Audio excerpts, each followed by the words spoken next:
Welcome back everyone. Today we continue on to part 2 about camping in Namibia and also the predator that came into camp and stole a shoe.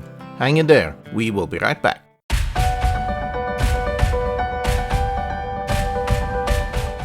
For today's story, we travel back to Africa and more specifically to Namibia for the second part of our story about awesome campsites and how you can prevent predators from eating your shoes.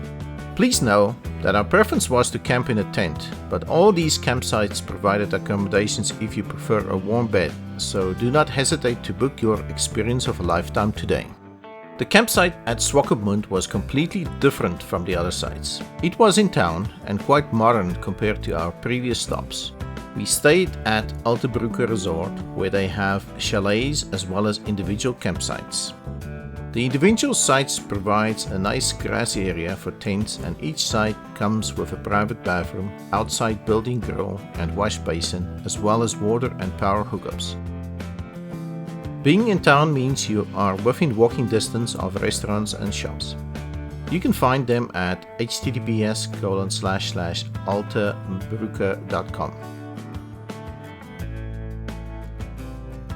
The campsites at Spitskappe was one of the favorite locations for many reasons.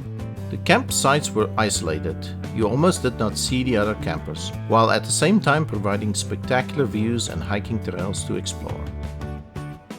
The sites were rustic, with no accommodations other than a bush toilet, so you have to bring everything that you may need.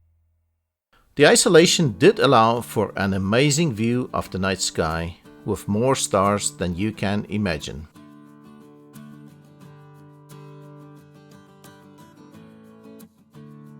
Very high on my list of favorite campsites is the Onguma Tambooti campsite. Each campsite had a private shower, and after preparing food on a wood fire, it is easy to wash dishes in the nice kitchen area. The night sky here is also quite spectacular as the site is remote and there are no light pollution from the big cities. The campsite is close to the Etosha East Gate, allowing for day trips and game drives, while the main building have a nice view over the waterhole where the animals drink. You can visit them at https://onguma.com. If you need to stay in the Otjiwarongo area, we definitely recommend the Waterberg Wilderness Camp. You will need to drive a few kilometers on dirt road to reach the site, but it is worth doing as you will be camping next to the Waterberg Plateau. The ablution blocks are marked per campsite, so each camp will have their own shower and toilets, while water is heated and an outside boiler. There are game drives and plenty of hiking opportunities and breathtaking views from the plateau. You can visit them at https://waterberg-wilderness.com.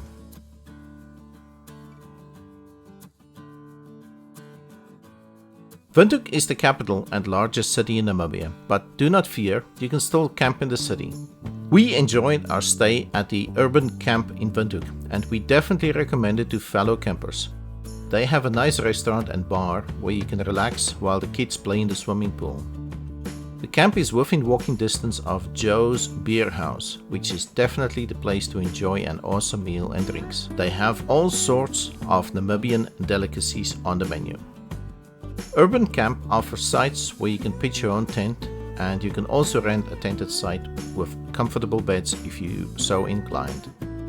You can visit them at https://urbancamp.net. The Amanzee River Camp is located on the Orange River that form the border between Namibia and South Africa. This camp is famous for river rafting and canoeing.